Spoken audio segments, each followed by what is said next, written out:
Ganun ang aking thinking ng mga panahon na yun, kasi ako'y lumaki on the Catholic faith. At iniisip ko na gano'n. Pero dumating yung time na naintindihan ko ng Bible pala ay hindi for certain kind of religion. It is for all people. Para po sa lahat ng tao, whatever kind of religion you are in, you need the Word of God and you need the Bible to guide you into the walk of life. Kinakailangan mong gabayan ka ng salita ng Diyos sa landas ng buhay mo. Yung naniniwala po magsabi ng amin. Kaya po dito magbibigay po ako ng 4 na bagay tungkol po sa kaganapan na yung lalaking ito kung paano siyang kinilusan, binago ng Diyos, nagkaroon po siya ng new life. Ayan, dahil sa Panginoon. Amen po man. Mga kapatid po ng bagay na nais kong bigyan ng pansin, yung sa verse 1 to 5, na yung lalaking ito na nagsisisigaw doon sa may libingan, inaalihan ng demonyo, ay nilapitan ng Panginoon. Mga kapatid, ang unang bagay na nais kong bigyan ng pansin, the Lord will rescue us from the old life to the new life. Si Lord po, ililigtas tayo. Si Lord po, kukunin tayo, buhat sa lumang buhay, at dadalhin po niya tayo sa isang bagong buhay. Wala na pong pinakamasarap kundi bagong buhay. Amen po ba? Kaya nga po tayo, pagka New Year, ay nagkakaroon tayo ng New Year's resolution kasi gusto natin ng bagong buhay. Bagong taon, bagong pag-asa, bagong araw, at mga bagong pagpapala. Mga kapatid, ang Panginoon po, ang siyang mag-aalis sa atin at mag-aalis sa atin sa lumang buhay patungo sa bagong buhay. Hindi mo kaya sa iyong sarili. Although meron kang desire na magbago, pero ang pagbabago mo ay hindi magaganap sa iyong sariling lakas, kinakailangan mo si Lord. Katulad ng lalaking ito, nung siya ay nandun sa kalagayang nagwawala, confused, naguguluhan, nadidimlan, walang direksyon ng buhay, doon dumating ang Panginoon at nagkaroon ng pagbabago sa buhay ng lalaking ito. Ganito ang buhay ng maraming mga tao. Maraming mga taong confused, maraming mga taong hindi nila alam, maraming mga tao na pagka tinanong mo, pagkataas ng buhay nito, saan ka ba pupunta? Pag meron kang tinanong na isang taong, pagka namatay ka ngayon, saan ka pupunta? Palagay mo, saan ka pupunta? Maraming magsasabi, hindi ko alam. Pag sinabi mong hindi ko alam, mga kapatid, nakikinig po ba kayo lahat? Pag ang tao nagsabing, pagka namatay ka ngayon, saan ka pupunta? Langit ka ba o impyerno? Pag sinabi niyang hindi ko alam, I tell you mga kapatid, yung sagot niyang yun, mas malamang papuntang impyerno yun. Yung pang matupan. Pag sinabi niya hindi ko alam, mas malamang po papunta siya sa kapahamakan. Kasi yung mga taong nakakilala sa Panginoon at mga taong tinanggap si Jesus sa kanilang buhay, ang sabi ng Bible, nang sino man sumampalataya sa Panginoon, may buhay na walang hanggan. Kaya kung ikay sumampalataya sa Panginoon, pag may nagtanong sa iyo, pagkatapos ng buhay nito, pag namatay ngayon sa pupunta, kung sumasampalataya ka kay Jesus, ang dapat sagot mo, pupunta ka sa langit. Nakikinig po ba kayong lahat? Nakikinig po ba kayong lahat? Sabi ng iba, hindi natin malalaman yan. Malalaman natin yan pag namatay na tayo. Pag ngayon, buhay pa tayo, hindi natin alam yan. Mga kapatid, hindi po. Dapat habang buhay ka, alam mo na. Sabi mo sa katabi mo, dapat alam mo na. Kaya nga po tayo nag-aaral ng Bible, nag-aaral ng salita ng Diyos, para sa ganoon, alam na natin. Hindi tayo mangangapa na pagka namatay tayo, doon pa lang natin malalaman. Pagka gano'n ang sagot mo, sa kung pa lang malalaman, I tell you, mas malamang. Doon ka sa kapahamakan. Sapagat yung mga taong tuloy na nakakilala sa Panginoon, sabi ng banal na kasulatan, ang sino man na John chapter 3 verse 16, yung favorite and the most important verse in the Bible, na sabi po doon, for God so loved the world that He gave His only begotten Son, that whosoever believes on Him should not perish, but have everlasting life. Sa Tagalog, ay na lamang ang pag-ibig ng Diyos sa sanlibutan, ibinigay niya ang kanyang bugtong na anak na si Jesus Christ, upang ang sino mang sumampalataya sa Kanya ay hindi mapahamak, bagkos magkaroon ng buhay na walang hanggan. Kaya kung ikay sumasampalataya kay Lord ng buong puso, ikaw ay panlangit, ikaw ay papunta sa langit, ikaw ay may buhay na walang hanggan. Amen po ba? Alam niyo po ba, ang buhay na walang hanggan ay hindi po nagsisimula pag namatay tayo. Ang buhay na walang hanggan ay nagsisimula nung tinanggap mo si Jesus sa iyong buhay. Amen po ba? Mga kapatid, marami po tayong mararanasan sa buhay na ito. Pero unless may align mo ang buhay mo kay Lord, walang direksyon ang buhay mo. Marami po kasi tayo minsan, lalo na yung mga kabataan, marami tayong gustong maranasan, gustong matikman, no? At subukan, explore sa buhay na ito. Pero unless na makita mo yung landas na yun ng Panginoon para sa buhay mo, unless na makita mo yun, pag hindi mo nakita yun, ligaw ka. At wala ka sa tamang landas ng iyong buhay. Salamat sapagkat narito po tayo. Amen po ba? Lahat na nakikinig magsabi ng amen. Salamat narito tayo. Nakikinig ng salita ng Diyos kasi ginaguide tayo ng Panginoon para itama po ang landas ng ating mga buhay. Kaya ka narito, kaya ka pinala rito ni Lord. At tulad ng lagi kong sinasabi, magpatuloy ka lang, makinig kang maigi, sapagkat ilalagay ka ni Lord sa tamang landas ng buhay. Amen po ba? Nakikinig po ba kayo lahat? Sabi nga po ng lahat na nakikinig magsabi ng amen. Sabi nga ng aklat ng Kawikaan, there is a way that seems right into the eyes of men, but the end thereof is the way of death. Meron daw daan na tila matuwid sa paningin ng isang tao. Pero ang dulo pala nun, kapahamakan. Marami po kasi mga ganun tao. Basta dito na ako nagising, dito na rin ako mamamatay. Mga kapatid, hindi po magandang prinsipyo yan. Kasi pag itong prinsipyo mo, nagising ka sa mali, huwag mo hayaang manatili ka ron. Amen po ba? Umayos ka. Nakikinig po ba kayo lahat? Sabi mo sa kadali mo, umayos ka, ha? Nakikinig po ba kayo lahat? Ayusin po natin, mga kapatid. Kasi itong buhay po natin dito sa mundo, minsanan lang po ito. Nakikinig po ba kayong lahat?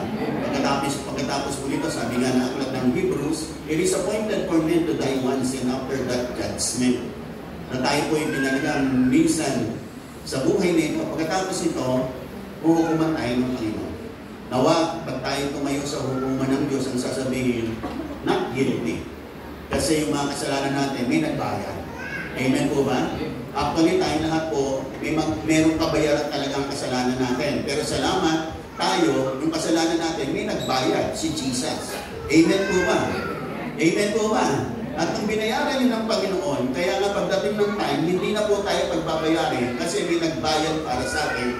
Walang iba kundi ang Panginoong Jesucristo. Amen po ba? Ang gagawin mo lang, sumampalataya ka sa Kanya, na siya'y namatay sa krus para sa iyo, at dahil sa kanyang kamatayan sa krus at dahil sa iyong pananampalataya sa kanyang ginawa para sa iyo sa krus ng Kalbaryo, ang lahat ng kasalanan ay binayaran na ng Panginoon. Binayaran ng kanyang buhay, binayaran ng kanyang pananalgo, binayaran ng kanyang sakripisyo sa krus ng Kalbaryo, at pag may nagbayad na, hindi ka na sisingilin. Amen po ba? Nakikinig po ba kayo lahat? Pag meron kang utang sa katabi mo, at sabi ng isang kaibigan, yung utang niya, hindi niya mabayaran, ako naman babayad. Pag binayaran nun, huwag mo nang sigilin kasi may nagbayad na. Nakikinig po ba kayong lahat? Kaya po tayong sumasampalataya sa Panginoon, may nagbayad na. Lahat ng nakikinig magsabi ng amin. Ang isang katotohanan dito sa ating pinag-aaralan, mga kapatid, ang Panginoon ang magre-rescue po sa atin sa lumang buhay para dalhin po tayo sa isang bagong buhay.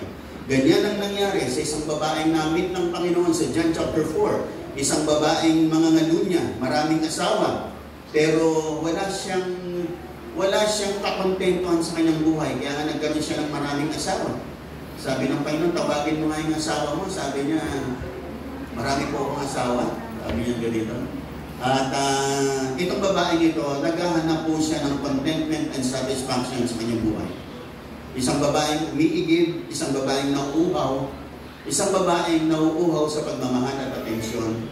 Pero dumating yung time nung ma-meet niya ang Panginoon, nagbago ang buhay ng babaeng ito. Nakikinig po ba kayo lahat? Marami po tayong mga hobbies, mga minsan tinatawag na nating bisyo ng buhay kasi gusto nating sumaya sa buhay nito. Kasi meron tayong hinahanap. Meron tayong gustong patunayan. Gusto natin sumaya sa buhay nito. Kaya nga pumapasok tayo sa iba't ibang mga habits, bisyo ng buhay na inakala natin makapagpapasaya sa atin. Pero hindi natin alam, yung atin palang mga gawang iyon ay lalo pang nagbubulit sa atin sa kamalian ng buhay. Are you listening? Nakikinig po ba kayong lahat? Mga kapatid, 27 years old, nung ako'y makilala sa Panginoon, marami na rin akong naranasan. Nalagpunta rin ako sa ibang mga bisyo ng buhay. Although maraming nakatingin tingin sa akin ng mga kaibigan ko na ako yung tingin nila, mabait na mabait ako. Amen po ba? Nandiyan po ba kayong lahat? Pero minsan meron mukhang mabait, pero nasa lubang kulok. Sabi nga nila, nandiyan po ba kayong lahat? Ganun kasi ko eh. Kasi tingin ng mga kaklase ko noon, banal na banal ako, lagi ako nagsisimba. Pero nalugmok din ako sa maraming mga bisyo ng buhay. Naranasan ko rin yung iba't ibang bisyo. Ang hindi ko lang talaga nagustuhan bisyo, yung paninigarilyo. At saka yung pag-inom ng alak, medyo na ano ko na, kaya lang, ayoko, napapaitan ako pag naninigarilyo ako. Ang pait-pait ng sigarilyo, nakikinig ko ba kayo lahat? Pero nalulong din sa sugal, nalulong din sa babae, yung mga bisyo ng kalalakihan. Pero salamat, ang Diyos ay nire-rescue tayo sa maling landas ng buhay para baguhin. Amen po ba? Akala natin dyan tayo magiging masaya, akala natin dyan tayo magiging mukhang macho, pero totoo, nasa maling landas tayo ng buhay at nasa kapahamakan tayo ng buhay. Diyan ako ni-rescue ng Panginoon sa ganyang kalagayan ng aking buhay. At nang ako'y nakapakinig ng salita ng Diyos at patuloy na nakinig ng salita ng Diyos, nakita ko ang tunay na landas ng buhay sa patnubay ng salita ng Panginoon. Na hindi pala yung gusto mo, dapat yung gusto ng Panginoon. Amen po ba? Hindi pala yung masaya ka, dapat masaya ba si Lord? Yun ang lagi ko pong sinasabi sa inyo, ang pamantayan lagi, pag ginawa ko ito, masaya ba si Lord? Amen po ba? Amen po ba? Hindi pamantayan yung pag ginawa ko ito, masaya ba ako? Wala ba akong mga argabyado? Hindi po yan, hindi. Kasi maraming mga tao masaya siya, wala siyang inaargabyado, pero 3 asawa. Ang laging pamantayan, masaya ba si Lord? Amen po ba? Yun, sigurado yun. Amen po ba? Nakikinig po ba kayong lahat? Kasi mga mayayaman, kahit na marami silang asawa, wala naman silang inaargabyado ng mga tao dahil wala naman silang hinuhututan na ibang mga tao. Marami talaga silang pera. Kaya lang hindi nila alam, yung buhay ng tao yun, sinisira din nila. Ang totoo, inaargabyado rin nila. Nakikinig pa po ba kayong lahat? Yung nakikinig pa, magsabi ng amin. Kaya nga mga kapatid, sa landas ng pagbabago ng buhay, sa new life na ito, ang susi talaga si Kristo. Amen po ba? Sapagkat ang Panginoon ang magre-rescue po sa atin, malibang si Jesus ang mag-rescue sa iyo, hindi ka po makakalaya. Hindi ka makakalaya. Kinakailangan mo si Lord. Kinakailangan mo ang Panginoon. Akala natin, kaya nating magbago sa ating sarili, makalaya sa mga bisyo on our own, I tell you, mabibigo ka.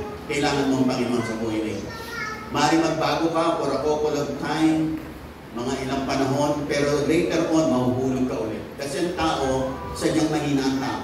Ang lakas ng po natin ay lakas ng Panginoon. Kaya po tayo nakakapanatili po sa isang matagumpay at matuwid na buhay dahil po sa lakas na bigay ni Lord sa ating mga buhay. Nakikinig po ba kayong lahat? Pero on your own, maaaring malakas ka ngayon, pero may limitasyon ang iyong kalakasan, hihina ka rin.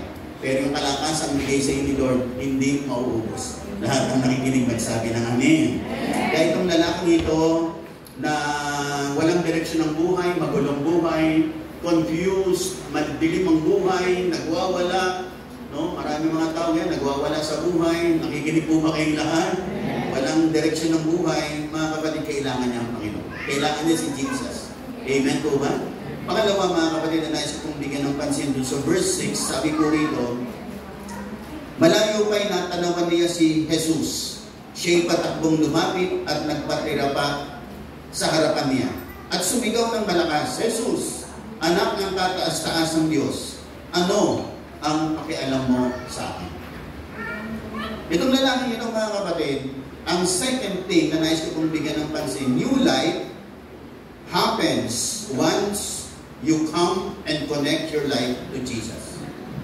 Ang bagong buhay ay nagaganap sa pagkakataong ikaw ay lumapit kay Jesus at ikinonect mo ang buhay mo sa Kanya. Diyan pa lamang magkakaroon ng bagong buhay, diyan pa lamang magkakaroon ng kulay ang buhay mo pag na-connect mo yung buhay mo kay Lord. Kaya lang, hindi lahat ng lumalapit kay Lord ay nagkakaroon ng connection sa Panginoon. Of course, paglapit mo kay Lord, mahalaga lumapit ka. Pero paglapit mo, kailangan mong magpakumbaba. At higit sa lahat, kinakailangan mong manampalataya na si Lord ay kailangan mo sa buhay mo. Kinakailangan masabi mo, Panginoon, hindi ko po kaya sa buhay nito pag wala ka. Kinakailangan masabi mo yan ng buong puso sa Panginoon. Pag sinabi mo yan ng buong puso sa Panginoon, mararanasan mo siya. Mararanasan mo ang Panginoon. May mga taong makikita niyo lumapit sa Panginoon, pero wala pa rin nabago. Kaya minsan sinasabi, di ba, dumadalo-dalo lang, ba't wala namang nababago? Kasi mga kapatid, hindi pa ganap at hindi pa buong puso ang kanyang paglapit kay Lord. Kinakailangan buong puso ang paglapit sa Panginoon. Tulad ng lagi kong binabanggit, it must be wholehearted. Kinakailangan whole heart, and you need to come to Jesus wholeheartedly. Buong puso ang paglapit sa Panginoon. Nasasabi mo, Panginoon, kung wala po ikaw sa buhay ko, wala po akong magagawa. Kailangan ko po kayo, Panginoon, sa aking buhay.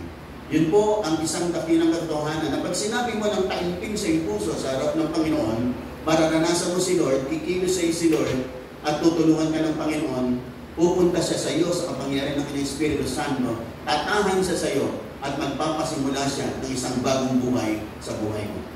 Nakikinig mo ba kayong lahat?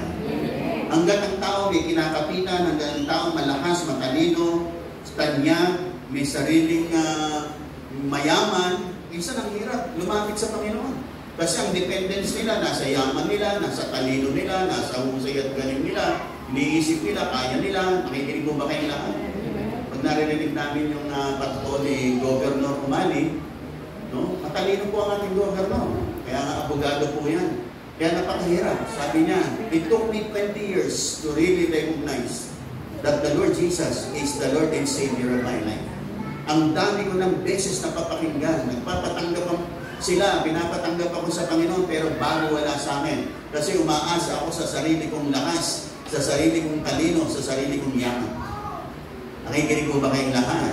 Sabi niya noon, ang verse na ginamit sa amin ni Lord, trust in the Lord with all your heart, and lean not on your own understanding. In all your ways, acknowledge Him, and He shall direct your paths. Sabi niya noon, ang hirap kong tanggapin nyo. Nagtitiwala ko na ba sa kay Lord lahat? Paano naman yung aking mga ideas? Paano naman yung aking mga kaisipan?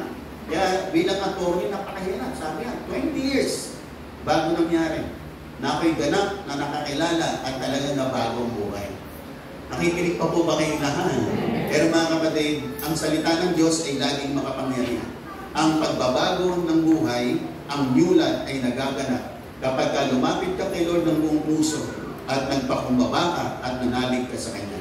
Doon pa lamang mangyayari ang new life sa buhay mo. Nakikinig pa po ba kayong lahat? Nakikinig pa po ba kayong lahat? Although minsan may mga taong dalo ng dalo, parang wala namang nangyayari, okay lang, dalo ka lang. Misa isang araw, kadadalo mo may mangyayari. Kasi misa isang araw, bubukas din yung puso mo at sasabihin mo, Panginoon, ikaw talaga ang kalahat-lahatan sa buhay mo. Pag wala ka, wala po akong magagawa. Nakikinig po ba kayong lahat? Kaya karamihan po nang nakita ko mga patotoo ng mga taong nakakilala kay Lord, nasa lowest point of their lives po sila. Nasa pinakamababang nagalagayan sila ng buhay na halos wala silang mag-inaasahan, kundi si Lord. Pero doon sa pagkakataong yun, doon nagpakilala sa kanila si Lord at doon kumilos sa kanila si Lord at nagpasimula ng isang bagong buhay sa kanila. Ganon din po tayo mga kapatid. You need to recognize, you need the Lord. Panginoon, taingahan kita. Nakikinig po ba kayong lahat? Ang mga tao likas sa atin na gusto natin sumaya sa buhay na ito. Of course, wala naman tao gusto maging malungkot. Gusto natin sumaya po tayo. Pero mga kapatid, ang kasayahan, kaligayahan, kasiyahan ng buhay mo, kay Lord mo hanapin. Kasi maaaring maranasan mo maraming mga bagay sa buhay na ito. Pero pag hindi yan papalapit kay Lord, mabibigo ka lang. Masaya ka lang sa ilang sandali, pero kalaunan malungkot ka ulit. Nakikinig po ba kayo lahat? Nakikinig po ba kayo lahat? Tingnan niyo po yung mga uminom ng alak. Di ba? Habang uminom sila, masasaya sila. Talagang tawanan, kwentuhan, no? Parang wala silang problema. Pagkatapos, kinabukasan may hangover. Pagkatapos ng problema na naman. Kasi yung kagalaang bigay ng mga bagay-bagay, maliban yung kay Lord, lahat ay temporary lang. Kay Lord po ang permanent. Kailangan mo si Lord sa buhay nito. Amen po ba? Nakikinig po ba kayong lahat? Ano man ang sitwasyon mo, mayaman ka man, mahirap, kailangan mo si Lord, matalino ka man, mama, kailangan mo si Lord, babae, lalaki, matanda't bata, lahat tayo kailangan natin ng Panginoon. Amen po ba? Nakikinig po ba kayong lahat? Maging yung mga mayayaman yan, kailangan nila si Lord. Amen po ba? Minsan nagugulat tayo sa mga mayayaman, ang hirap share ng salita ng Diyos. Totoo, mahirap, pero totoo, kailangan din nila si Lord. Sapagat darating sila sa punto ng buhay nila, kahit marami silang yaman, hindi pa rin sila masaya. Yun ang pinakamahirap no? Pinakamahirap, yung maraming ang pera pero hindi ka masaya. Yun ang pinakamahirap. Tayo kasi mga simpleng tao lang, minsan magkapera lang tayo, sensera natin. Magkapera lang tayo ng magkaroon ka na ng 50,000, 100,000, super saya ka na. Pero yung mga super yaman, pag meron silang 5 milyon, 10 milyon, malulungkot sila. Nakikinig ko ba kayong lahat? Kaya mas terrible po yung kanilang kalagayan. Kaya minsan mga simpleng tao, minsan kakaiba po yung kanilang kagalahan. Bigyan mo nga lang ng 500, super saya na Nakikinig pa po ba kayo lang? Pero yung mga mayayaman naman, bigyan mo ng 50,000, hindi sila masaya. Nandiyan po ba kayo lahat? Pero ang tunay na kagalahan, maratagpuan kay Lord. Once na lumapit ka sa Kanya, siya, sa Kanya, nagbubuhat ang bagong buhay. Sa Kanya nagbubuhat ang kagandahan ng buhay. Ang isang masayang buhay, ang fulfilled life, ay kay Lord magagaling. Sa Kanya po, mga kapatid. Kung may hinahanap ka sa buhay na ito, kay Lord mo hanapin.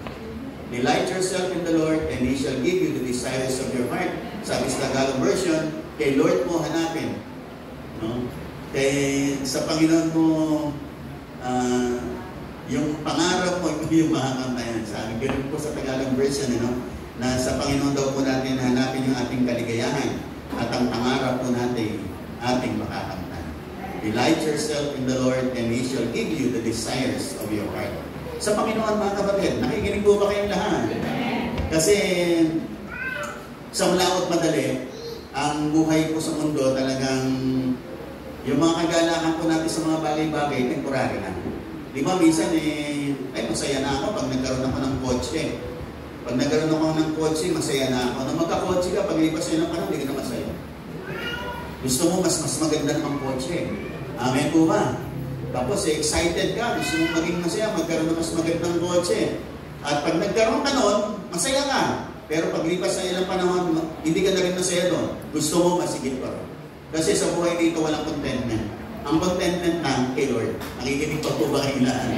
Kaya pag na kay Lord ka, you will be contented in all areas of your life. Yung mga hinahanap mo kasi na material na bagay, hindi makapagpupuno. Lahat na nakikinig, magsabi ng amen, hindi makapagpupuno sa desire ng iyong puso. Are you listening? Lahat na nakikinig, magsabi ng amen. Nakikinig pa po ba lahat? Sabi po ng mga nagsuri sa buhay ng tao, tayo raw po, meron tayong vacuum dito. Sa sentro ng ating pagkatao. Merong vacuum dito.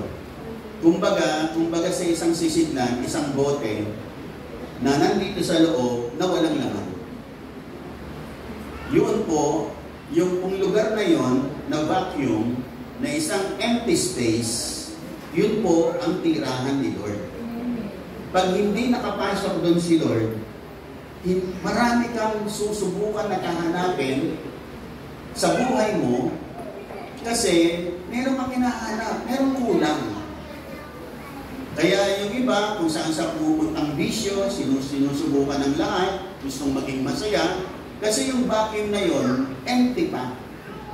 Kaya hinahanap natin sa iba't ibang lugar, iba't ibang pangyayari, iba't ibang gawain, para masiyahan tayo. Pero, yung vacuum na yun, once na filled up ng Panginoon, makikita nyo, magiging masaya ka, magiging satisfied ka, magiging fulfilled ka, na kahit na hindi ka na magbisyo, hindi ka na gumawa ng iba't ibang mga bagay na hindi nakakalugod kay Lord, may mapipil mo, you are complete.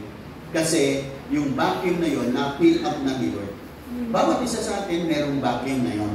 Pag hindi na-fill up yun at hindi mo pinapasok si Lord doon, kaya yung sinasabi natin, Lord, tinatanggap kita sa aking puso. Actually, ang Holy Spirit ay pumapasok po sa vacuum na yun. At pag sumayo yun, nakikita mo, magiging masaya ka. At kahit na hindi ka nag-inom ng alak, hindi ka na nagbibisyo, masaya ka na. Feel mo, complete ka na. Bakit? Kasi nandun ang Panginoon. Pag hindi yun na-fill up ng Panginoon, lagi kang may hinahanap sa buhay mo. Laging may kulang sa buhay mo. na hinahanap mo at gusto mong mapunan, ang pupuno lang, walang iba kundi si Lord. Makikinig po ba kayo lahat? Kaya di ba palakpakan natin malakas ang ating Panginoon? Kaya napakahalaga yun sa buhay ng tao. Kaya tayo po, maaaring nakikinig ka ngayon, Lord, pick up mo po yung bahagi niyo ng buhay ko. Amen po ba? At kung hindi naman ngayon, maaaring mamayang gabi, magpe-pray ka, bago ka matulog, Lord, pick up mo po yung space na yun. Yung vacuum na yun, i-fill up mo. Kasi yun ang tahanan ni Lord sa buhay natin. Walang bang pwedeng tumahan doon, si Lord na. At pag hindi yung na-fill up ng Panginoon, laging may kulang sa buhay. Pero once na naranasan mo si Lord sa buhay mo, kahit na marami ka pang kulang, parang hindi ka naman super yaman, pero masaya ka. Amen po ba? May kapayapaan ka, may kapanatagan ka. Kasi nandun ang Panginoon. Pag nandun si Lord, sabi nga ng Bible, you are complete in Him. Ikaw ay kompleto kasi nandyan ang Panginoon. Amen po ba? Kompleto ka sa Panginoon. At yan ang gusto ni Lord kung bakit gusto niyang tumahan sa atin. Sapagat pagdating ng Panginoon, there will be newness of life sa buhay mo. Magkakaroon ng pagbabago sa buhay mo at yung pagbabago yun ang magdadala sa iyo sa pinagpalang araw ng buhay mo. Uunlad ka, gaganda ang buhay mo, magtatagumpay ka. Nakikinig po ba kayong lahat? Although meron pa rin mga test, pero pagtatagumpay ka ng Panginoon, ihangat ka ng Diyos. Amen po ba? Nakikinig po ba kayong lahat? Kaya yung tayo pong mga anak, Lord, huwag po kayong mabahala. Meron pong magandang nakalaan si Lord para sa iyo. Nakikinig po ba kayong lahat? Huwag mong paniwalaan ng kaaway na tapos na at hindi nagaganda ang buhay mo. No. Meron nakalaan si Lord na maganda para sa iyo. At titiyakin ni Lord na sa buhay na ito, maging maganda ang buhay mo para pagharap mo sa Kanya, todo pa sa salamat ka sa Kanya. Nasasabihin mo, super salamat Panginoon. Talagang totoo ka nga Panginoon at ang mga pangako mo sa amin ay totoo. Lahat ng nakikinig, magsabi ng amin at pumalakpak ng malakas sa amin. Sabi po nung inaalian ng demonyo rito, sabi niya kay Jesus, Jesus, anak ng kataas-taasang Diyos, ano ang pakialam mo sa akin? Mga kapatid, God is concerned with you. Ang Diyos ay gustong makialam sa buhay mo. Amen po ba? Gusto niyang ayusin ang buhay mo. Nakikinig po ba kayong lahat? Kaya po ako, inayos po ng Diyos, pinakialaman ng Panginoon, pero pag nakialam si Lord, gaganda naman. No? Merong mga pakialamero, lalong lumuluba. Nakikinig po ba kayo? Lalong pumapangit, lalong bumugulo pag pinakialaman ng buhay mo. Pero si Lord, pag pinakialaman niya, paganda yan. Pabuti yan, paayos yan, paangat yan, paunlad yan, pag si Lord ang nakialam. Kasi pagka napakinggan mo yung salita ng Diyos, nag-aaral ka yung salita ng Diyos, talagang mayroong mga bagay sa buhay mo na aalisin ng Panginoon, pero papalitan niya ng mas maganda. Kaya, paalis mo lang. Pag narinig mo yung salita ng Diyos, ay hindi pala dapat yun. Alisin mo lang. Kasi through that way, makikita mo paganda ng maganda. Talagang sa buhay na ito, makikita nyo, minsan may mga nagre-renovate ng bahay. Pag nire-renovate nila yung bahay nila, talagang yung mga luma, tinatanggal nila. Tapos mag-build up sila, paano pagandamin, may mga renovations, talagang gano'n. Pag nag-renovate si Lord, nag-restore ang Panginoon, tatanggalin niya yung mga pangit. Papalitan niya ng mga magaganda. Makikinig po ba kayong lahat? Kaya welcome po natin ang mga pagbabago ng Diyos sa buhay natin. Ako rin po, gano'n. May mga pagkakataon na nakakapakinig ako ng salita ng Diyos, nasasaktan ako. Ganun pala yun, parang ang hirap sundin. Pero ganun pa man, lahat yan, lahat ng ito, ang aral ng Panginoon para sa ikabubuti mo, para sa ikagaganda mo. Amen po ba? Nakikinig po ba kayong lahat? Kaya pag nasa Panginoon ka, mag-iiba ka. Gaganda ka. Gaganda ka. Parang walang naniniwala. Amen po ba? Sabi mo sa katayo, magaganda ka lalo. Amen po ba? Pag na kay Lord, amen po ba? Maraming nakakitang na kay Lord, lalo po kung bumata, gumanda. Amen po ba? Yung mga wala kay Lord, mukhang kumanda. Nawala yung glory ng Panginoon sa kanila. Amen po ba? Pero yung mga na kay Lord ay gumaganda. Hindi mo na kailangan si Belo. Amen po ba? Si Belo. Nakinig po ba kailangan? No? At pagagandahin ka ni Lord kasi yung glory ni Lord nakakaganda. Nakakaganda. Kaya pag kayo mga Kristiyano, may kita nyo, ibang aura niyan. Kasi yung glory ng Panginoon ay nakikita sa kanilang mga buhay. Nakikinig po ba kayong lahat? At si Lord gusto niyang makialam sa atin. Makikialaman niya tayo, gagabayan niya tayo, aayusin niya tayo, kukorek niya tayo, lilinisin niya tayo, hugasan niya tayo, pero lahat ng yan ay para sa ating ikagaganda. Paano po yun, Pastor? Simple lang. lahat ng mga napapakinggan mo sa puso mo. Apply mo sa buhay mo, may ka ng lakas sa Panginoon. At makikita mo, yung buhay mo, paangat ng paangat, pabuti ng pabuti, paganda ng paganda, paunlad ng paunlad. Are you listening? Are you listening? Kaya si Lord, yun ang gusto ng Panginoon. Amen po ba? Ang pangatlong nais kong bigyan ng pansin ay nandun sa verse 14 to 17. Sabi ko, nagtatakbong mga tagapag-alaga ng kawan at ipinamalita ito sa bayan at sa mga nayon. Kaya't pumaroon ang mga tao upang tingnan kung ano ang nangyari. Paglapit nila kay Jesus, nakita nila ang lalaking inalihan ng demonyo, nakaupo ito, may damit at matino na ang isip. Amen po ba? Thank you. Kaya po, yun po ang kaganapan. Mga kapatid, isang bagay pa po, people will be amazed of what Christ has done in our lives. From the old to the new. Marami pong mamamanga sa atin, mga kapatid. Pag nakakilala ka kay Lord, yung mga pagbabagong mangyayari sa buhay mo, magugulat ang marami. Minsan yung mga hindi pa maniniwala. Hindi sila kagad maniniwala, maniwala ako dyan. Baka naman pakitang tako lang yan. Ganyan lang yan, sa simula lang naman yung mga yan. No, maraming ganyan. Titignan ka, tutuksuin ka. No, tapos dumadalo pa yung paglinggo. Paglinggo nga, iimbitahan ko. Mag-outing kami, magsiswimming kami para hindi na siya dumalo. Titignan ko nga kung talagang totoo yan, Pedro. Nakikinig pa po ba kayong lahat? Kaya na dapat ipakita po natin na itong bagong buhay na tinanggap natin ni Lord, ang pinakamahalaga sa lahat. Lagi mong bibigyan ng priority si Lord. Kasi ang Panginoon, ang kaaway, gusto niyang sirain ang ginawa sa iyo ni Lord. Hahatakin ka niya palayo, para hindi ka na makadalo, para hindi ka na magpatuloy, para hindi ka na makapakinig. Hahatakin ka niya palayo sa gawain ng Diyos. Mga kapatid, be committed to God. Manatili ka sa Kanya, dumalo ka sa Kanya, dumalo ka sa gawain ng Panginoon. Amen po ba? Amen. Pag may mag-aaya sa inyo pag-araw ng linggo, sabihin nyo na lang, pagkatapos kong sumamba kay Lord, magkikita tayo. Amen po ba? Ganun po, mga kapatid. Huwag niyo hayaan yung pagdalo nyo, dahil merong outing, may swimming, merong lakaran ng barkada, iiwanan nyo yung pagdalo nyo, unti-unti makikita nyo, mawawala na kayo ng galang dumalo. Yan ay pakalat ng kaaway sa buhay ng maraming Kristiyano. Dapat una pa rin si Lord. Nakikinig po ba kayong lahat? Dapat yung commitment mo kay Lord, pangunahin at pinakamahalaga sa lahat.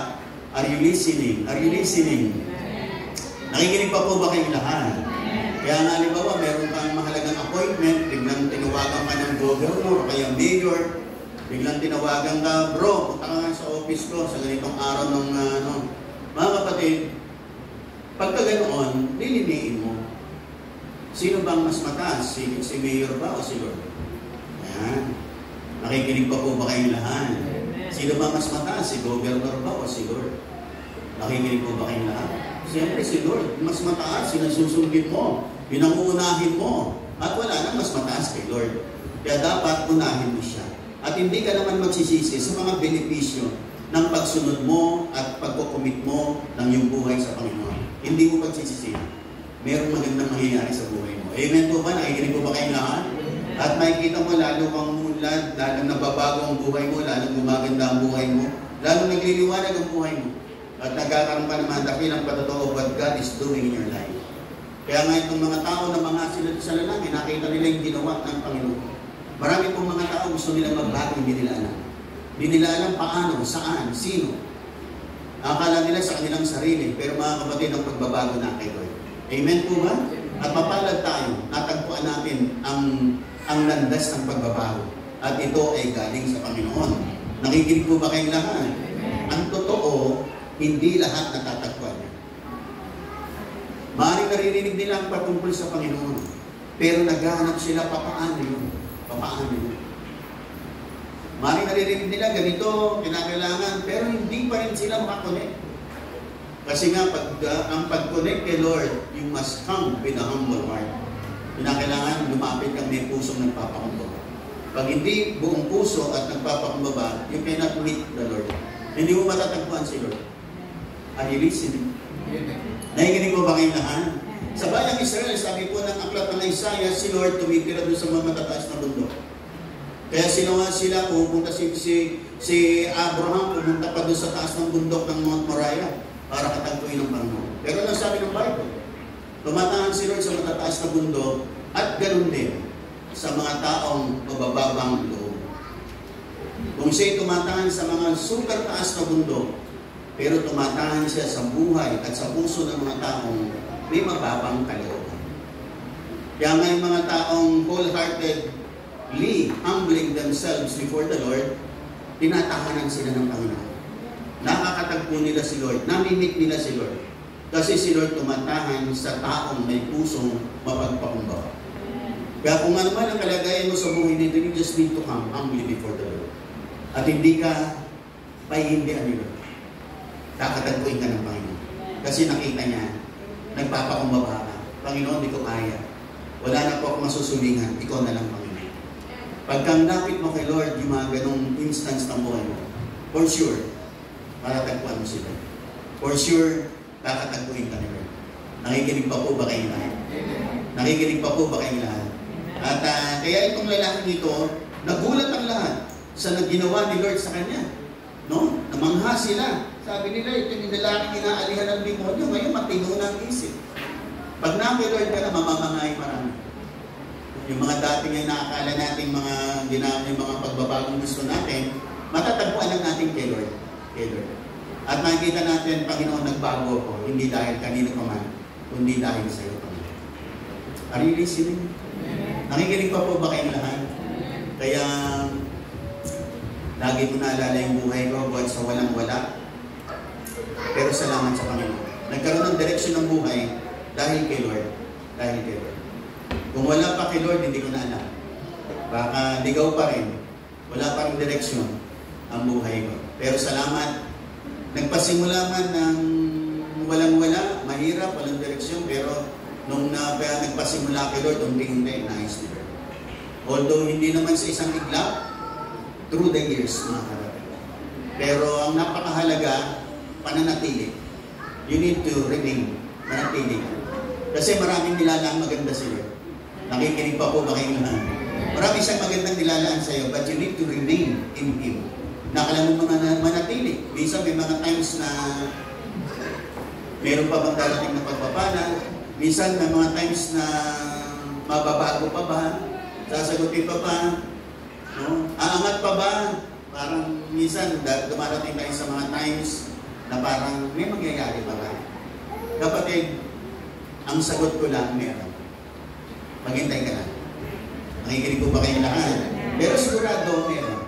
Kaya lang, minsan pag tayo po'y naghihintay, parang nagiinig tayo. No? Minsan pag hinihintay ka, tapos na-late ng 30 minutes, ang oras, iniisip mo, hindi na darating yun. Tagal na eh. Nakisang oras na, hindi pa dumarating. Ba't pa hintay ko pa? No?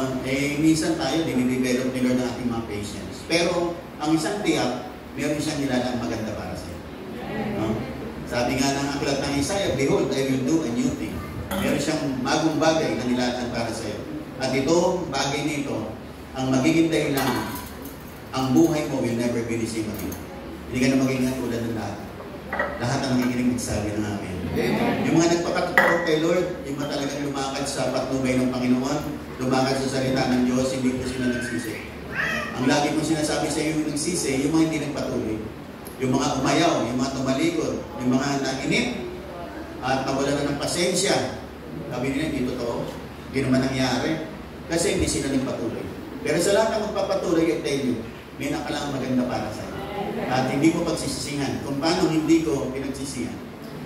Kaya ako po ay binanggit ko na sa inyo, 41 years na sa Panginoon. And still counting. At 36 years na nagpapastor. At bumibilang pa rin ng mga taon ng pagpapastor. Amen po ba? Na hindi ko pinagsisihan ang naging buhay ko. Although may mga times parang nagduda ako, parang ayaw ko na, parang give up na, pero salamat sa biyaya ng Diyos.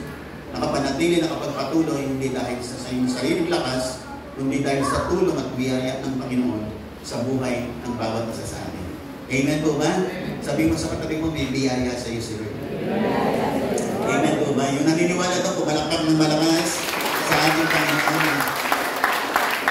At ako ay nasa daang panghuli, sabi po ng banal na kasulatan, nang sumasakay na si Jesus sa verse 18, nang sumasakay na si Jesus sa bangka, nakiusap ang inalihan ng mga demonyo na isama siya. Ngunit hindi pumayag si Jesus, sa halip ay sinabi niya, umuwi ka at sabihin mo ang iyong mga kasambahay at sabihin mo sa iyong mga kasambahay ang lahat ng ginawa sa iyo ng Panginoon at kung paano nahabag siya sa iyo. Mga kapatid, ang new life na bigay ng Panginoon, the new life that God has given to each one of us, is for you and your family. At ang nakikinig magsabi ng amen. Ang bagong buhay na yan, na tinamasa natin sa Panginoon, hindi lang para sa atin, para din sa mga mahal natin sa buhay. Anong ibig tukoy ng Panginoon? Gusto ng Panginoon, hindi lang siya ang mabago, hindi lang siya pagbalain, kundi ang kanyang buong pamilya. Kaya tayo pong lahat na nakakilala kay Lord, ang gusto ni Lord, hindi lang ikaw. Hindi lang ikaw ang ligtas, hindi lang ikaw ang Lord. Gusto niya maging mga mahal mo sa buhay. Nakalulungkot mga kapatid, pagdating ng time, nakikinig pa po ba kayong lahat? Nakalulungkot pagdating ng time, nasa langit tayo, yung mga mahal natin sa buhay, nasa impyerno. Di ba nakakalungkot yun? Kaya tayo binigyan ng pamilya, we have a responsibility and obligation for our families. Yung mga pamilya natin, mahal natin sa buhay, nasan sila mga kapatid? Huwag po nating pigilan mga kapatid. Sabagat binigyan ka ni Lord ng new life, kinilusan ka niya, gusto niya, pati mga mahal mo sa buhay. Sa pamamagitan ng ginawa ni Lord sa buhay mo. Kaya itong lalaki dito, sabi niya, Panginoon, sasama na po ako sa iyo. Kasi si Lord, pupunta ko sa iba't ibang lugar, magmimisyon. Pero sabi ng Panginoon, umuwi ka. Mag-share ka muna sa iyong mga mahal sa buhay. Bagi nang muna yung mga mahal mo sa buhay. Sabagat sila ang unang mission mo. Sila ang unang mission natin. Nakikinig pa po ba kayo lahat? Kaya mga kapatid, don't ever stop praying for our loved ones. Hanggang sa sila makakilala sa Panginoon. Huwag nang titigilan. Huwag nang titigilan. Ang lumika ng awiting Amazing Grace, Amazing Grace, how sweet the sound that saved a wretch like me. Ang lumika ng awitin na yan ay isang sailor na for more than 20 years, pinapadalangin ng kanyang nanay na makakilala sa Panginoon. Kasi alam niyo yung mga sailor, maraming mga bisyo yan, at pag dumadaw sa mga ano yan, eh marami silang mga bisyo na ginagawa. At itong lalaking ito, laging pinapadalangin ng kanyang nanay. Sa isang araw, sa kanyang lugar, sa barko, sa kanyang room, kinatagpo ng Lord ang lalaki. Hinibo siya ni Lord. Na-realize na kanyang buhay, puno ng bisyo, puno ng karumihan, walang direksyon ang kanyang buhay. Inilusan siya ni Lord. At nakakilala siya sa Panginoon, binago ng Panginoon. Kaya nilikha niya yung awiting walang kamatayang Amazing Grace. How sweet the sound. Amen po ba? Ang ugat ng lahat ng yan, dahil sa kanyang nanay na nakakilala sa Panginoon. Kanyang nanay na hindi tinigilan sa panalangin ng kanyang anak. Naging magkalayuman sila, pero malapit si Lord sa buhay ng kanyang anak. Doon sa barkong yun, kinilusan ng Diyos ang buhay ng kanyang anak. Nakikinig po ba kayo lahat?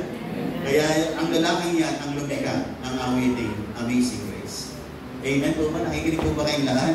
Mga kapatid, sa buhay na ito, wala nang pinakamaganda. Kundi makita natin, yung mga mahal natin sa buhay, nasa Panginoon. Yung makita natin, ma-assured natin, na after this life, yung mga mahal natin sa buhay, makasama natin sa langit. Nakikinig pa po ba kayo lahat? Kasi kapag hindi natin sila makakasama, ibig sabihin itong mga kasama mo rito, ito pala yung makikita mo sa langit. Pero sana, makasama sila rito.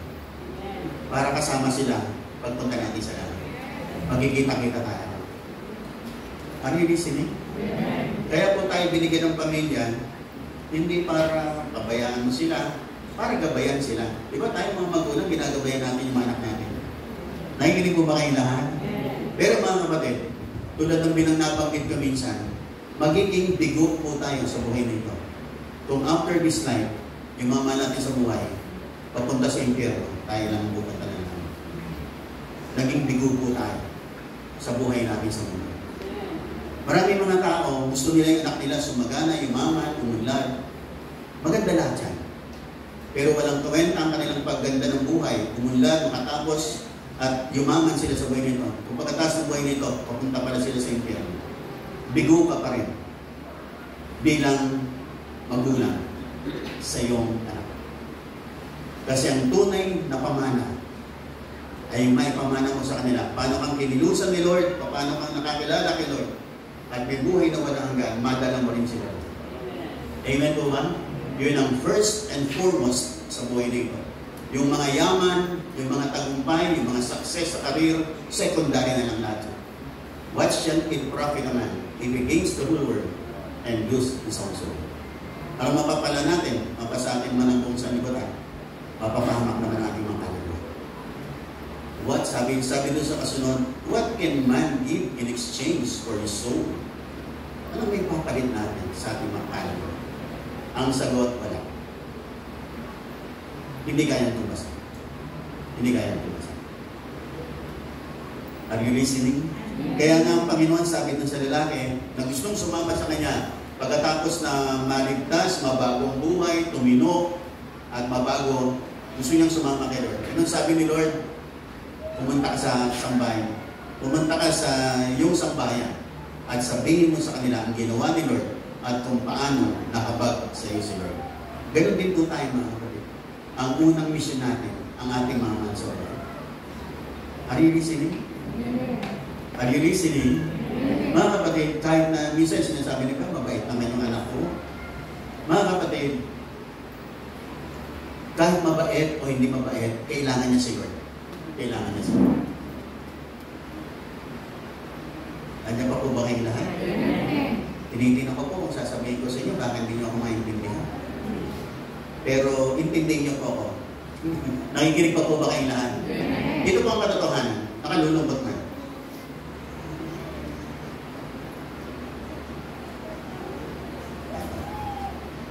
Sana makuha niyo itong sinasabi ko. Simple lang naman. Ang totoo po, sabi ng Panginoon doon sa banal na kasulatan sa mga Pariseo. Sabi sa Panginoon sa mga Pariseo, yung mga Pariseo, sila po yung mga nangunguna nun sa templo. Sila ang mga nagtuturo ng aral kung itong Torah, yung mga batas ni Moses. Sabi ng Panginoon sa mga Pariseo, mga religious leaders. Sabi ng Panginoon sa mga religious leaders, kayo mga religious leaders, mauna pang pupunta sa inyo sa langit yung mga prostitute. Pero kayo, hindi mariligtas. Anong ibig kong tunguhin? Ang nakalulungkot mga kapatid, maraming mabait. Hindi pumunta sa langit. Hindi na ako magpapakabait, Pastor. Nandiyan mo kayo, hindi may ibig ko yun. Kasi maraming kong mabait. Mabait naman ako, ba't pa ako magsisimba? Ba't pa ako magpakikinig ng salita ng Diyos? Tama na to, mabait na. Okay na to. Yun naman mga masasama, super sama. Sila yung Panginoon, masama ko ako. Ang dami kong nagawang mali. Patawarin mo ako, tulungan mo ako. Kaya sila yung maliligtas. Yung mga tao ang tingin nila ay marami silang mali, na lumapit kay Lord, yun ang maliligtas. Pero yung mga tingin nila, super bait sila, na hindi nila kailangan si Lord. Nakalulungkot yung pangpupunta ng impyerno. Nakalulungkot. Kaya nga, masama't mabuti, dapat parehong nilalaki Lord. Amen po ba? Nakikinig po ba kayo na? Hindi ko pwedeng sabihin, mabait naman ako. Ganyan po ako nun. Tingin nga ng mga kaibigan ko nun, super bait po. Kasi sabi ko nga sa inyo, masyado akong nagro-rosary ako, nagdunubina ako, lagi ako nagsisimba. Grade 5 pa lang ako, nagdunubina na ako sa Mother of Prophet pa lang. Every Wednesday, pagkatapos ng klase namin, dala-dala ko yung booklet ko mali. Memorize ko na po yun, memorize ko yun hanggang sa maraming taon. Every Wednesday, grade 5 pa lang ako, hanggang nagkasawa ako, nagdunubina pa rin ako. Pero, kahit na nagdunubina ako noon, nung ako'y nag-mature na, tuloy pa rin ako sa mga bisyo ng buhay. hanggang natunghayan ko ang salita ng Diyos, doon lang ganap na nabagong buhay. Na ito pala talaga ang kinakailangan gawin ng ating buhay. Nakikinig po ba kayong lahat? Nakikinig po ba kayong lahat? Kaya pag aking sinusuri nga, pag aking sinusuri, lahat na nakikinig mo magsabi na namin. Pag aking sinusuri, karamihan naman na silya elektrika, nasa langit. Kasi bago sila namatay, humingi ng tao. Magugulat kayo pagdating ng tayo. Yung mga nasilya elektrika, mga pusakan na kriminal, mamamatay tao. Baka magulat kayo pagdating ng tayo, nasa langit. Tapos yung inaakala nating super bait, wala pala sa langit. Bakit? Yung mga nasilya elektrika kasi, halos yan, bago nasilya elektrika yan, humingi ng tawad kayo. Bakit? Alam niya mamamatay na siya. Eh namang mababae, di nila alam, oras na pala ng kamatayan. Nanangan sila sa kanilang sariling babae. Pero, lahat na nakikinig, sabi namin, mabait ka man o masama, kailangan mo sila. Kahit mabait ka, kailangan mo sila. Hindi mo pwedeng sabihin mabait naman ako. Kailangan mo pa rin sila. Kasi ang ating mga kabaitan at kabutihan, sabi ng Bible, ay isang maruming basahan sa harap ng Diyos. Ang makapaglilinis ng ating kasalanan, si Kristo, ang kanyang ginawa sa krus ng Kalbaryo. Amen po ba? Hindi ang iyong sarili. Kasi kung kabaitan lang ang usapan para pumunta sa langit, maraming nayabang sa langit. Kaya pumunta sa langit, mabait ako kaysa sa iyo. Pero hindi po umabot sa pamantayan ng Diyos. Kaya nga po bumaba si Jesus para tapusin tayo sa mga kasalanan. Kahit anong gawa ng tao, hindi niya kayang bayaran ang kanyang kasalanan. Kahit na ibuhos mo yung dugo, isang drum na dugo ibuhos mo, hindi pa rin. Kasi ang dugo natin marurumi. May bahid ng kasalanan. Ang dugong tumubos sa atin ay dugong super linis. Ang dugo ni Kristo. Kaya nga si Jesus, nung siya isilang, hindi po nasalina ng dugo ng lalaki. Kasi yung dugo ng lalaki galing kay Adan, marami. Kaya nga hindi siya, inilagay siya sa sinapupunan ni Mary without the blood or yung similya ng lalaki. Kasi dugo yun eh. Kaya hindi po siya nilagyan nun. Bakit? Kasi magiging marumi. At isinilang siya through a virgin. Sa isang birhing babae. At hindi sa similya ng lalaki o sa dugo ng lalaki. Kasi yung dugo ng lalaki marumi. Kaya siya lang ang may pure blood na kayang tumubos ng kasalanan. Tayong lahat, kahit pagsama-sama yung mga dugo natin, hindi po kayang bayaran natin kasalanan. Hindi po kaya. Pwede ang erectus. Nakikinig po ba kayo na? Nakikinig po ba kayo na? Pwede naman yung erectus. Wala namang problema niyan. Pero pag pinag-uusapan ng kasalanan, it's not about your blood. It's about the blood of our Lord and Savior Jesus Christ that was shed for us at the cross of Calvary. Yung kanyang dugo lang ang karapat-dapat sa Diyos ng Masalanan. Amen po ba? Kaya nga mga kapatid, salamat sa isang buhay na binago ng Panginoon. Pero yung buhay na ito, hindi lang dapat hanggang dito. Dapat yung bagong buhay natin, i-share natin sa iba. Ibahagi natin sa iba. I-contaminate natin yung iba ng bagong buhay na natagpuan natin sa Panginoon. Simple na. Ilapit mo sila kay Lord. Ipakilala mo sa kanila si Lord. At si Lord ang magbabago ng kanilang buhay. Magandang umaga po. Tayong lahat tayo matumigit. Manalangin po tayo. Panginoon, maraming salamat sa araw nito. Salamat sapagkat